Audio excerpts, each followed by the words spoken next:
વિદ્યાર્થીઓના ભવિષ્યને ધ્યાનમાં રાખીને જોઈએ ને તો વિદ્યાર્થીઓની ભરપૂર તાકાત એનામાં પડેલી છે, પણ એ વિદ્યાર્થીઓની અંદર જે શક્તિઓ પડેલી છે એને જો બહાર લાવવા માટેનો જો પ્રયાસ થતો હોય ને તો ઓનલી ફોર ફક્ત ને ફક્ત વક્તૃત્વ સ્પર્ધાથી વિદ્યાર્થીઓને, વર્તમાન સમયના વિદ્યાર્થીઓને પ્રેરણા, પ્રોત્સાહન અને માર્ગદર્શનની જરૂર છે.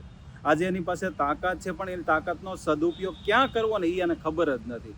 તો આ વિદ્યાર્થીઓને આવી ઇતર પ્રવૃત્તિની અંદર જેટલા એ પ્રવૃત્ત કરશું ને એટલે એ પગભર બનતા એને જરાય વાર નહીં લાગે.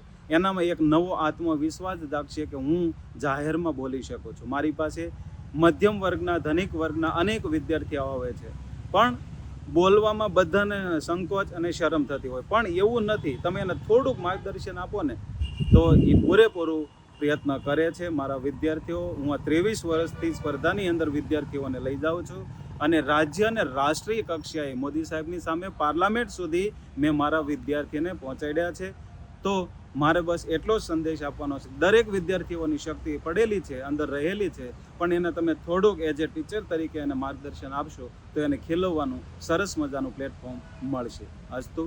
જય હિન્દ, જય ભારત. ઘણા લોકોને એવું થાય કે આ વક્તૃત્વ સ્પર્ધા છે કે બીજી કોઈ પણ કોમ્પિટિશન છે જે કોર સાયન્સ સબ્જેક્ટ્સ કે સ્ટેમ સબ્જેક્ટ્સની બહાર હોય, એ બધાનું જીવનમાં એટલું બધું મહત્વ નથી. તમારું એના વિશે શું કહેવું છે?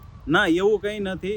સબ્જેક્ટ કે વિષય સાથે વિદ્યાર્થીને કોઈ લેવા દેવા નથી. સામાજિક હોય, રાષ્ટ્રીય હોય, ધાર્મિક હોય કે વર્ણનાત્મક હોય, વિદ્યાર્થીઓને તમે થોડાક શબ્દોનું સર્જન કરો, 2 શબ્દોમાંથી 12 શબ્દોનું એ સર્જન કરી શકે એવી તાકાત એનામાં રહેલી છે.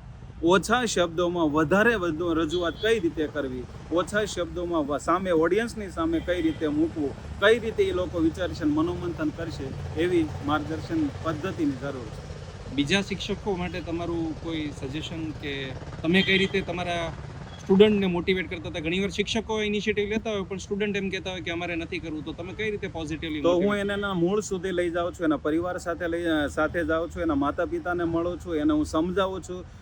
કોઈ પણ પ્રવૃત્તિ હોય, સાહિત્યની હોય કે સ્પોર્ટ્સની હોય, તેના ફાયદા અને ગેરફાયદા સમજાવું છું અને એનું માર્ગદર્શન એને આપું છું અને એને તૈયાર કરું છું. કોઈ પણ વિદ્યાર્થી નાનો નથી હોતો, મોટો નથી, બધામાં તાકાત રહેલી છે અને મેં અનેક વિદ્યાર્થીઓ રાષ્ટ્રીય કક્ષા સુધી પહોંચાડ્યા છે.